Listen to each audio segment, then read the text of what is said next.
What's up? It's your boy, the Ted Smith. Thanks for listening to the Men's Room Daily Podcast. Want more? Check out the greatest podcast in all the land, The Podcast. Be sure to subscribe and listen to a brand new episode every Tuesday night. The Men's Room returns with Miles and Thrill. 99.9 KISW. Man who jumped from a moving plane at Los Angeles International Airport on Friday not only broke his leg, he is now facing up to 2 decades in federal prison. Mexican national Luis Dominguez allegedly told authorities he'd spent the previous days smoking a lot of crystal meth, which might be why he missed 2 earlier flights to Salt Lake City on Thursday and Friday. The 33-year-old had arrived in L.A. on a flight from Cabo, initially planning to maybe take a bus to Utah. But after smoking the meth, he decided to fly instead, according to U.S. Attorney's Office. When he finally boarded United Airlines Flight 5365 ahead of its 6:30 departure time, he was coming down, quote, from all the drugs he had used and immediately started to doze off. That's when Dominguez heard passengers behind him talking about the flight going to a different city other than Salt Lake City. All right. Per the complaint, he panicked, telling the woman seated next to him he planned to jump out. He then sprinted to the front of the plane, began banging on the cockpit door and manipulating the locked doorknob. Then he opened the front right emergency exit, deploying the emergency slide as the plane was taxiing, according to the complaint with the FBI. He did make it out the door, despite a passenger's attempt to hold him by the collar, but he missed the slide, breaking his right leg in the fall to the tarmac. Then he attempted to crawl away. Dominguez, who later underwent surgery, is to appear in court this week. He faces up to 20 years in federal prison on a charge of interfering with the flight crew. It sucks, because if you deploy the slide, wouldn't you want to make sure you got a chance to go down it? Absolutely. Here's the thing, though. It was going to Salt Lake City. The It flight was going to where he wanted to go. He's listening to other people probably talking about a connecting flight. More than likely. And that's probably what happened. Maybe they flew to Salt Lake City, and then they were going to take a shorter flight to wherever. You know? I mean, usually, wouldn't you at least... Look, if I hear that, and for a moment I'm panicking like, oh, crap, I'm on the wrong plane, I can't imagine that I would just run and bang on the cockpit door and do all that, as opposed to maybe, instead of telling the woman next to me, hey, I'm going to get up and try to get off the plane, say, hey, is this flight going to Salt Lake City? And she says, yeah, it is. They're talking about something different, and all my meth-induced paranoia goes away. Well, logic dictates to me that you can't get even through that gate without that ticket that says the right destination you're going to for that flight. That is correct. I can't walk into any random gate and just get on a plane. I mean, but you don't smoke enough meth to have that confusion, see? Yeah, I guess so. That's your problem, Miles. Right, it's the meth. Like, at some point, he thought the plane just was going somewhere different. You're right. Mm-hmm. I'm sure there's a way you could, but it would be very hard to get on a plane going to a destination that's not the one you're supposed to. Right. As a kid or as an adult, what did you do to really get in trouble? 206-421-ROCK. Hello, Justin. Welcome to the Men's Room. Hola. Hola. So how'd you get in trouble? There we go. I just yelled a little bit loud. There's the baby down, but let's talk about the Army. So back when I was 22, after I got back from doing 04 and 05 in Iraq, I went AWOL in 06 for 4 months. It was in the middle of the summer. It was from June or maybe whatever, 4 months, summer. And I ended up getting tracked by a federal agent. I think it was a marshal. I'm from Granite Falls, and the whole time, all I did was just party and couch surf. Super responsible. And after it was all said and done, I had dodged them a few times. They're knocking on people's doors. They have your house of record if you're in the military. So they went to my parents' house. They went to all my friends' houses. And I had just ducked under them each time.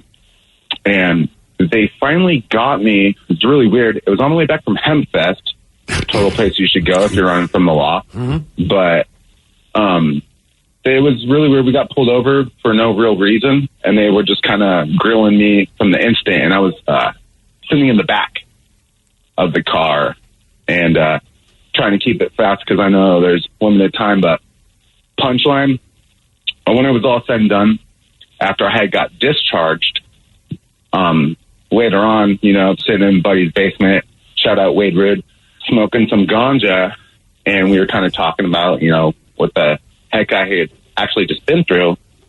And he was like, because I didn't really think much of it the whole time. He You have a lot of Wait. stuff You going on. knowingly went AWOL, right? That's for sure. And what was the motivation? Because, I mean, look, I don't know much about the military as far as that goes, but I know that it is heavily frowned upon. So when you made this decision, what were you thinking? Like, I can evade this forever? Had you come to terms that eventually you'll be caught, or what? You know, to be honest, I didn't even think that far ahead. It was just like a day by day, like, especially when you're like gone 3-4 months, you just like think you're going to get caught all the time.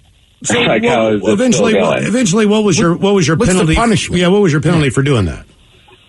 So it actually, probably one of the biggest mistakes I ever made. It was I could either discharge or try to stay in. And obviously after going AWOL, I was like, I should probably just get out. And, you know, I went back to just normal life that everyone was living. So it was a mistake. I wish I would have tried to stay in. But, you know, the unit that I was in, the 506, first of the 506, they turned to the 212. They got blasted when they went back. And I had talked to my boys, and they were like, just be glad you're not over here, because it was worse when we were there the first time. So, punchline, smoking weed in Buddy's basement, he was kind of like, dude, because I never put that much thought into it. I just did what I did and, like, tried to not think about it. And he was like, bro, you just got back from war as an infantryman in combat. No crap they were looking for you. Like, there's a reason why, and I never really thought that much of the whole thing. Like, I'm just running, but they really need to secure me because we all know what happens when some bets go crazy. So shout out all the work you guys have done for a bet. Okay. Damn. Yeah. But I didn't think about it. One of my friends growing up, his older brother, Bill, went AWOL from the Coast Guard. From the Coast Guard? And at the time, the Coast Guard. And at the time, I think as a kid, you know, Army, Navy, Air Force, Marines. You know, like, I'd see the commercial. You know what I mean? I thought the Coast Guard just went out and helped people who were, like, you know, stranded out in the ocean. Right. I didn't look at it as like an active military branch. I didn't realize the ramifications. And he went AWOL, and he was on the run for a while. And I just thought, you know, it wasn't. Why did he go AWOL from the Coast Guard? Because he actually ended up going, I guess, once you enlist, you enlist. Well, and either he didn't like his assignment or whatever it was, but he... I mean, they were pretty upfront about all he was not down with what was going on. I don't remember. I just remember being, you know, a teenager and going like, why the hell would you run from the Coast Guard? You know what I mean? Like, where are you going to... Just go on land. Right. And it seems to be like the easiest thing to do. I hid in middle America. Right, like, if you're on a dinghy in the Atlantic, you know, not good, because they might not come and get you. But as a kid or as an adult, what did you do to really get in trouble? 206-421-ROCK. Hello, Zach. Welcome to the men's room. Boo, bitches. Boo! All right, I'm also from Granite Falls, so I'm going to try to redeem our town a little bit from that last guy. You probably have been in a fist fight with that guy at some bar. I hope not. Hey, Ted, also, you can go fishing for salmon with a freshwater license. You just got to go to the rivers, bud. Oh, thanks, man. Yes, good looking. stupid. Granite Falls, he knows. Right. Little backstory to what happened was it was railroad days up here, which is like a little celebration of the town's birth or whatever. Sold. We have these. I've always wondered how Granite Falls was birthed. I must go to the celebration to find out. Jeez. All C-section turns out. Right. We had these little potato guns that are like handheld. You could stick into a potato and get just a tiny chunk of potato and air pressure shoot it out. Yeah. Yeah. And so me and my buddy, we had those. We were playing around. We're at the Shell station, and my dad worked for the city of Granite Falls, and so this cop pulls up, and I recognize him, and me and my buddy are sitting there shooting at each other, and I decided to point at the cop and shoot him in the belly with the little potato, right? And wait, how old were you when you made this decision? I was about 10 or 11. Okay, all right. Yeah, it was totally playful. I knew the cop. Like, I didn't even think twice about it. It was just, I was laughing at him and everything. I was sitting on my bike when I did it. He rips me off my bike, leaves my bike at the Shell station. He knows exactly where I live. Threw me in the back of his cop car, didn't handcuff me or anything. takes me to my house, and my dad's still at work for the day, and so I imagine he must have called him or something. But within 10 minutes, my dad's home, beating my ass. It was a stupid call. Like, hindsight, it's always 20/20. But you were 10 at least. Yeah, I mean, that goes a long way, man. You did get in trouble, but yeah. I mean, if you're an adult, you're going to jail, right? But so at least you're 10 years old. But you know what makes it worse, right? So you shoot the guy, and I know you're being playful. He even knew you were being playful. But once you started laughing at him, I feel like that's what just sets people off. Mm-hmm. Like, oh, it's funny too, you little mother, right? I don't disagree with you. Yeah, man, he ripped me off my bike so hard that it kind of hurt my arm, but I'm just glad he didn't take me to juvie or anything, I guess.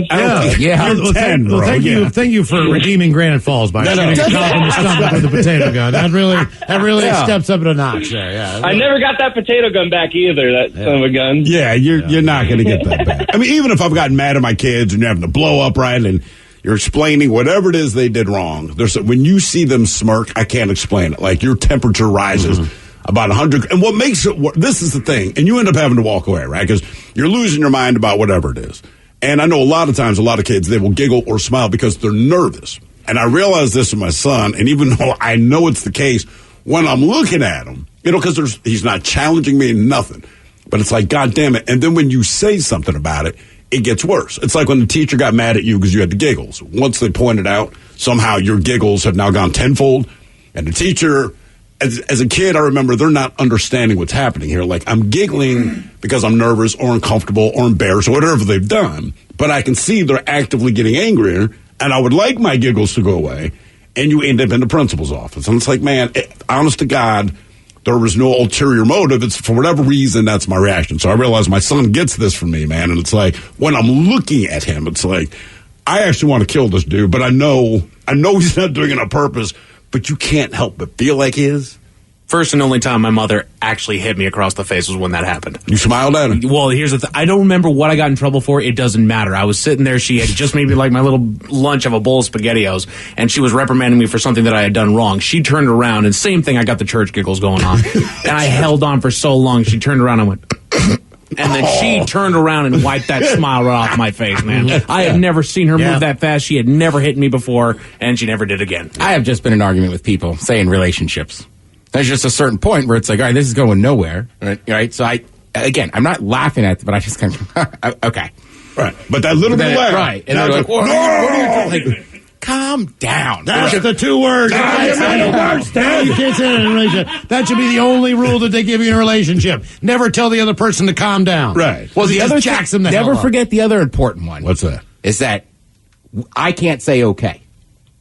Right. But here's the thing. If I say okay, well, what's the problem? Is that you've been saying okay for an effing week, right? I didn't press it. I know you're pissed about something, got nothing to do with me. But if I say okay, then I'm out of line. See, now I'm doing it again. I'm smiling. Like, all right, well, there's nothing I can do here. But the thing that's confusing about that is, like, but I'm not saying it wrong. It is confusing. Like, you say okay out of context, incorrectly, and as a bald-faced lie so often.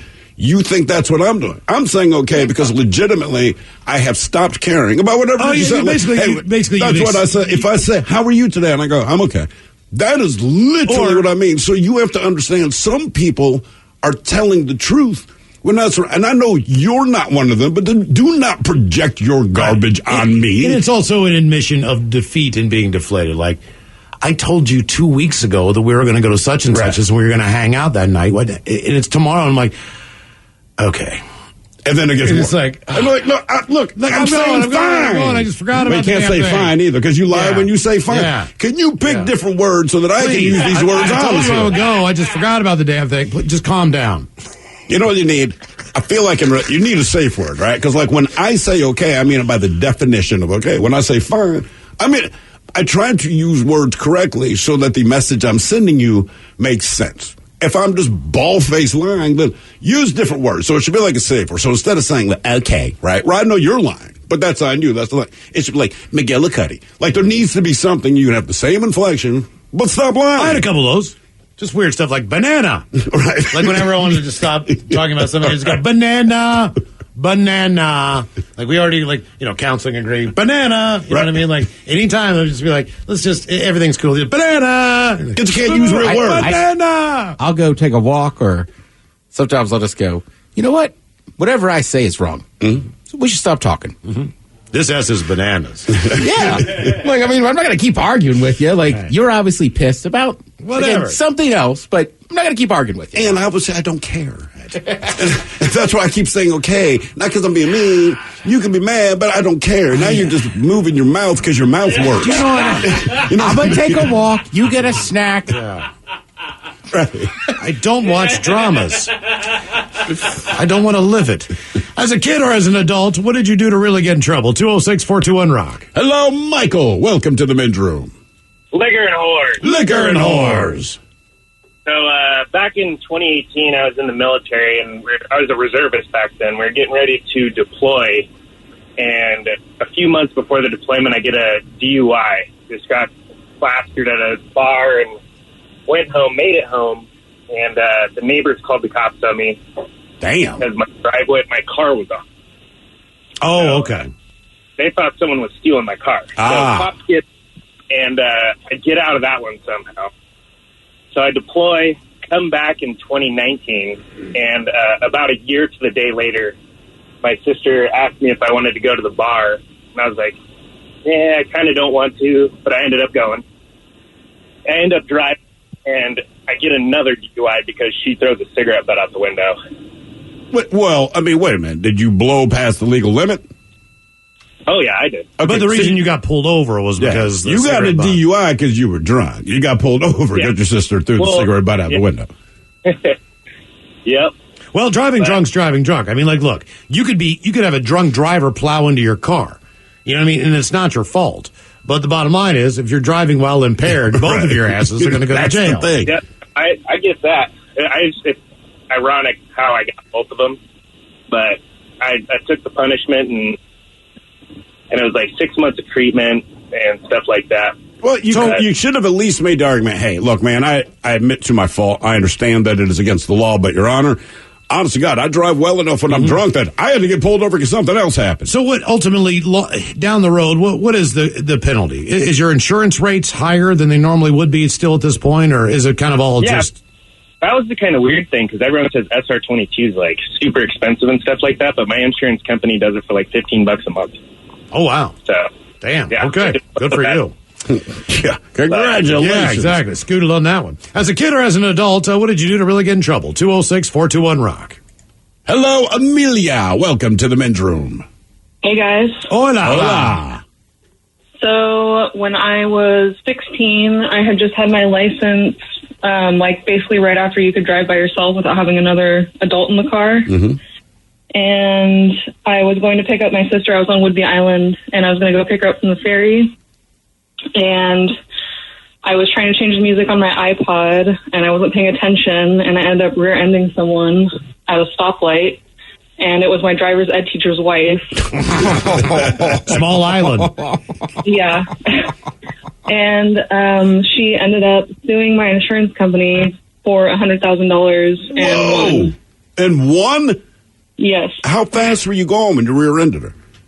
I think I was going like 35 or 40. Oh, you tagged her good. She was probably pretty messed up, huh?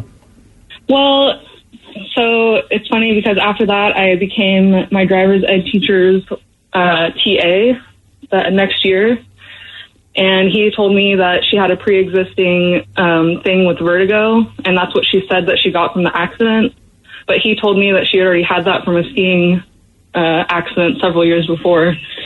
So we're thinking that she just said that she had that from the accident and then got $100,000 because she could. Of course, that's what everyone does. When I used to ride the bus in Baltimore, if this thing rolled up on a curb, 50% of the bus would scream that their neck hurt. And if the bus driver kept driving, then suddenly they were fine. Every time. Mm-hmm. Oh, my neck, I can't turn. Like, you're fine, goddammit. So did that jack up your insurance? So I got my license taken away, and I wasn't allowed to be on my mom's insurance anymore. They wrote on every statement, do not allow Amelia on this insurance ever again. Let me ask you this then. So all of that goes down, regardless of what the wife said, but all of that goes down. This is on the record. How do you become the teaching assistant to the driving instructor if... I know. At 16? Well, he was also the history teacher, so I was actually in his history class. Oh, well, that explains it.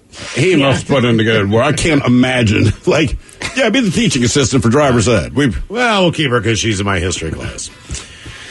As a kid or as an adult, what did you do to really get in trouble? 206-421-ROCK. 99.9 KISW. The men's room is in progress. We head north of the border. 7-year-old in Edmonton who stole his dad's keys and crashed the family vehicle was taken to a hospital only as a precautionary reason on Monday afternoon. The family said the boy snuck the keys around noon while his dad was taking a nap. His joyride through the Carlisle neighborhood lasted about 10 houses before he hit a neighbor's car. Then he plowed into a tree. Then he landed the vehicle in a yard and flipped the car on its side by a playground. Jeez. They are rebuilding that park, and if it had been fully rebuilt, there might have been a bunch of kids there. Fortunately, extremely fortunate. It would have really been saddened if he could have hurt anyone, but thank God they were doing the repair work on the playground. According to the family, he then walked home to tell them that he wrecked the car. Again, he is 7 years old. The fire captain and police confirmed he sustained no major injuries. However, the car was totaled. At least the kid actually went home and told his parents what was up. I mean, you're still going to beat his ass, but nevertheless. I was going to run away anyway. Now I'm really running away. As a kid or as an adult, what did you do to really get in trouble? 206-421-ROCK. Hello, Ron. Welcome to the men's room. What's up, guys? Hola. What's going down? Man, just talking to people about them making bad decisions. Because we've never done that. None of us. Yeah, that guy before me beat you to that salmon information, Ted. I was going to tell you, salmon, it's legal in rivers. Yeah, Ted. Water. Did I already miss it? No. It starts in September. All right, cool. For non-native, it starts in September 1st. Hey, call back September. Remind Ted's ass. I want him to catch me some salmon now. But as far as I go, back when I was in the 7th grade, I used to get in a lot of fights in middle school, and my dad worked for the California Department of Corrections at the time. He was the CO, and he worked third watch, which was 2:45 to 10:45. So whenever I got in a fight at lunch was typically just before he went to work. So whenever I got suspended, or they would call him, if I got in a fight, got suspended, they were always calling him to come pick me up. Well, that means he would have to get ready early and come pick me up. Well, not a whole lot of people at school knew who my dad was, and they saw a dude walking through the campus with a California Department of Corrections uniform on, escorting me off the campus. And all my homies are like, "Dude, what did you do?" I get back to school, and everyone's coming to be like, "Bro, it was just a fight. What did you do?" And I'm like, "What do you mean? What did I do? You were being escorted by the Department of Corrections." I'm like, "That was my dad, bro." And they're like, "You go home to that?" And I'm like, "Yeah. You don't want to know what happens when I on the ride home." You're a Vietnam vet and all that, so you get the white glove inspection and all. You get dressed down with the best of them. But that happened about 3 or 4 times before he took the vice principal and the principal into the same office and dressed them down for the kind of school they were running. Oh. Now, how did that work out for you? Oh, no, it was. I was sitting out in the office in a chair outside the door, and he is literally kept calling them everything but straight white men. I mean, it was awesome. I mean, it was just like, he's like, "I work in a prison, and if you don't straighten this school out, I'm going to be babysitting every one of these a-holes when they graduate high school." Oh, dude, it was awesome. Because ultimately their road led to him. Right. But yeah, no, the principals, I come back to school and they're like, "We're really sorry, bro. Don't apologize to me. Y'all got a school to run better." I mean, well, that was one thing about school. It didn't matter who started the fight, what the fight was about. Somebody could walk up and sucker punch you, but if you threw a retaliating punch, you were the one who got caught. You're both getting suspended.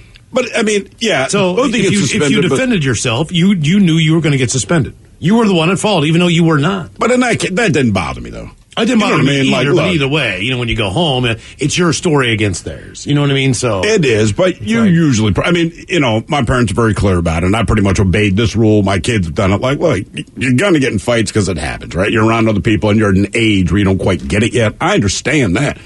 If I find out that you started it is a big difference. If I find out you're defending yourself, I got your back. Now, but that said, You still might get in trouble in school and all that, but just know when you come home, I got your back, man. Defend yourself. It doesn't mean you have to beat their ass, but defend yourself, right? I find out you started a fight. You do not want to come home. And the ultimate rule is, if you do something so bad that I get a call at work, that's going to be your ass when I get home.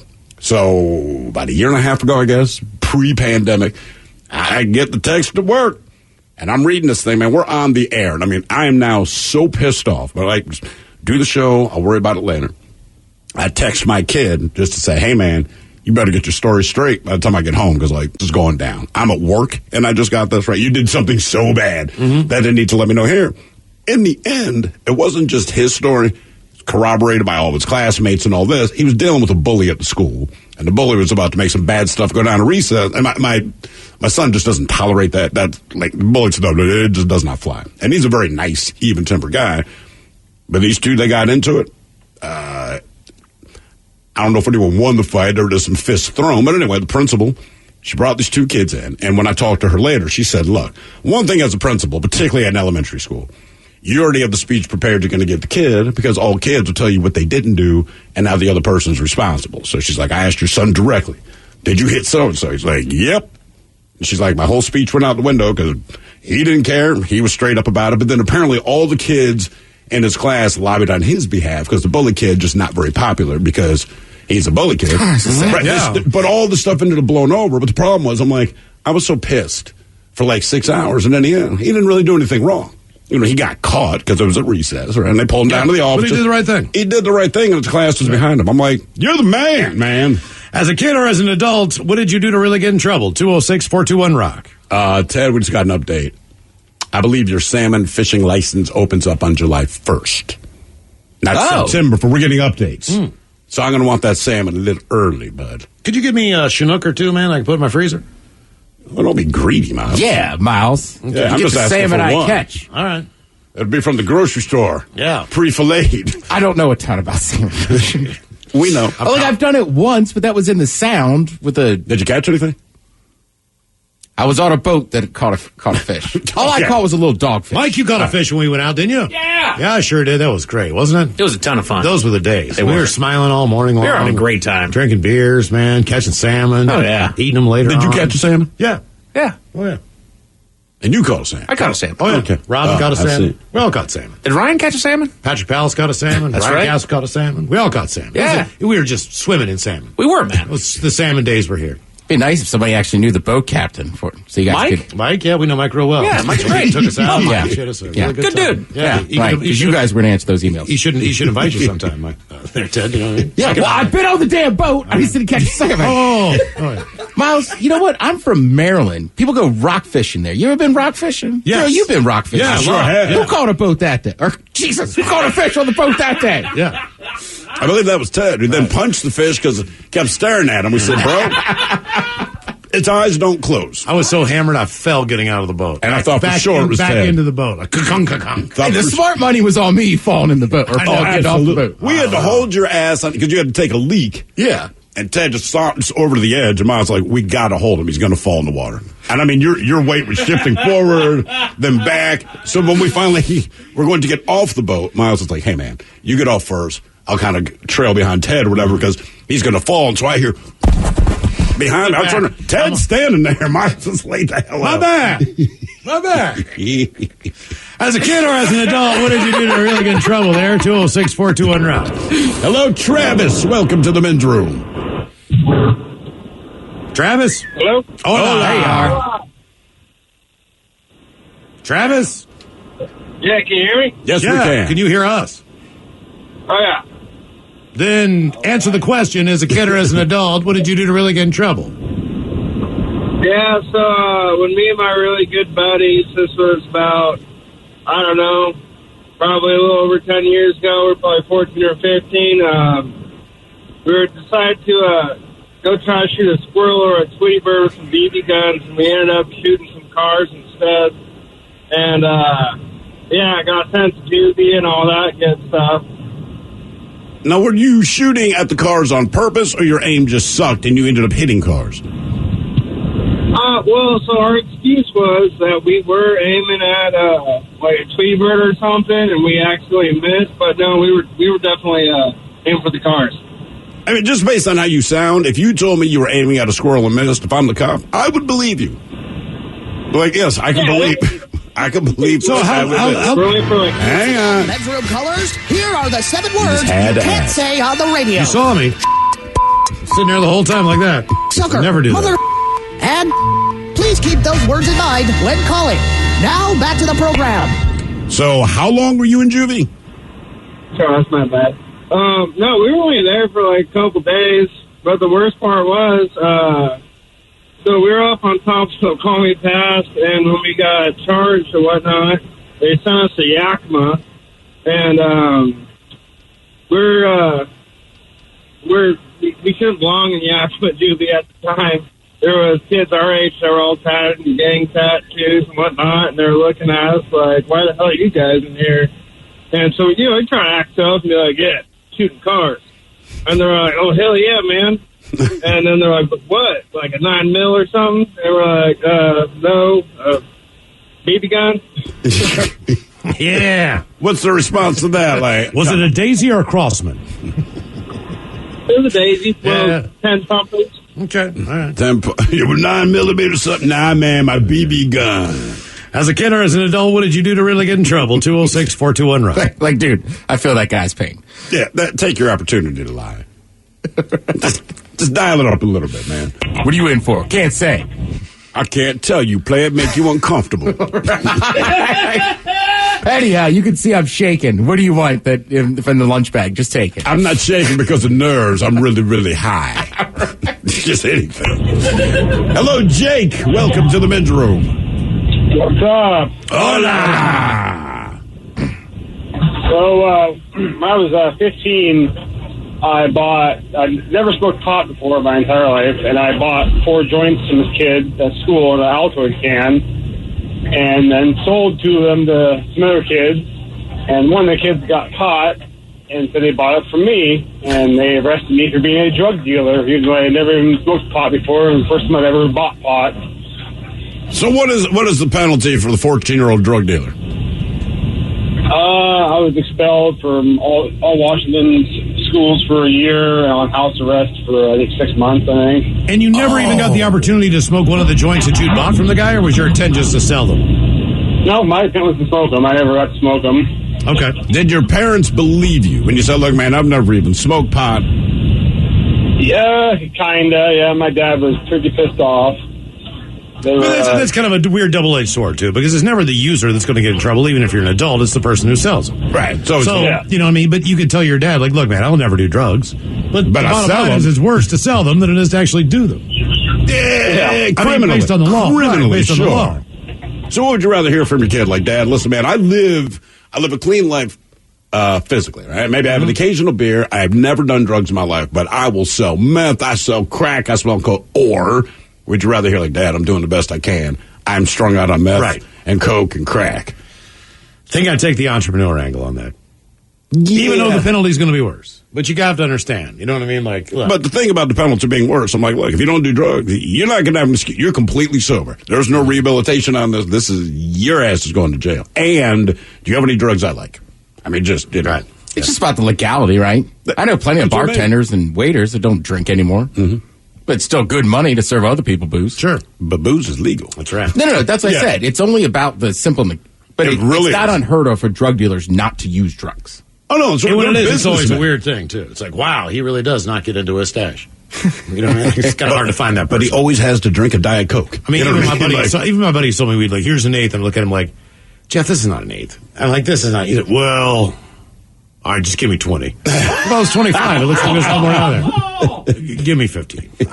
Jeff, give me 10. It's on the house, bro. As a kid or as an adult, what did you do to really get in trouble there? 206-421-ROCK. Jeff, this is a damn dime bag. Come on, man. You know it. You know it's a you've dime been pinching bag. this thing all day. You just told me what was in your own pocket. Look at the size of the bag, physically. Come on. Look at it. It's a corner. It's not even weed, man. It's oregano. I totally. You know what, Miles? Just leave. Come on, man. Hello, Mike. Welcome to the men's room. Hola. This is quite a while ago now, but I just started dating a girl at the time, and was probably maybe picking her up for like a second or third date, I think, somewhere in there. And the plan was to pick her up, a couple of her buds. and just go out and get some food or whatever. So I took her and her friends up. We started to go, and it's maybe like 2 blocks away from the house when I noticed that there's this very large open bed green truck that is like aggressively following us, like obviously on purpose, like getting so close to me and up on my bumper that I can't see anything in my rearview mirror other than him. Jesus. And this continues for a while, so that I know he's following us, definitely. So I had just gotten like a sports car at the time, probably 3 or 4 months before this.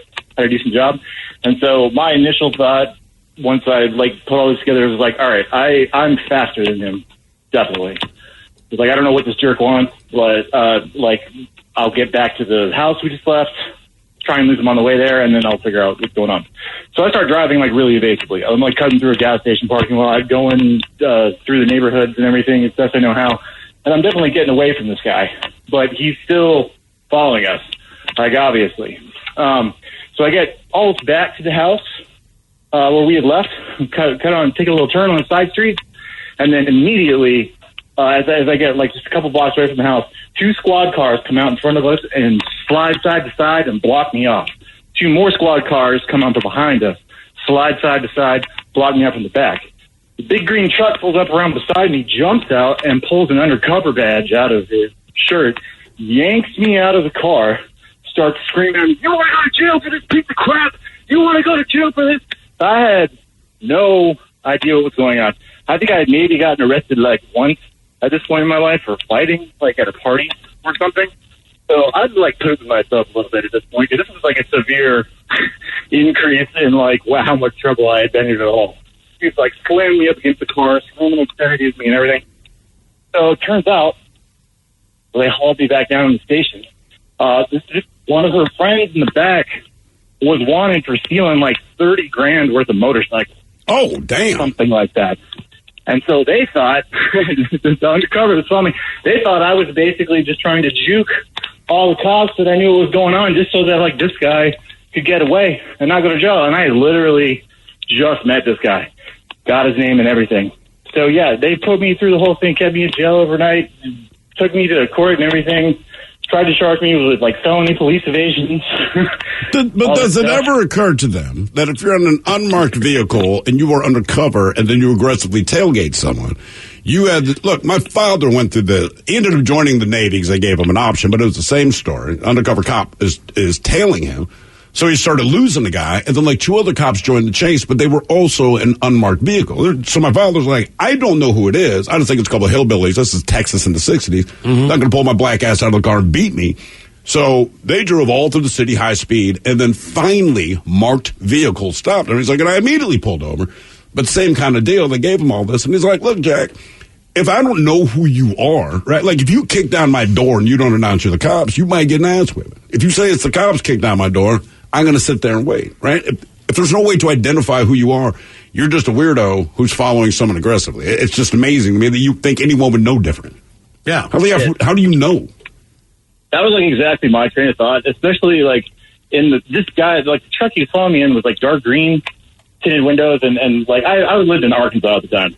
So like this sort of like open flatbed truck with a big engine is like it's everywhere. Yeah. There's nothing that would have like that I would have guessed would have been undercover about it all, but they did not care. I like went on the stand at the trial and told my side. I was like, look, I didn't know what was going on, man. Like, I was just trying to get away because as far as I was concerned, I was driving because I thought this guy was out to like hurt us or something.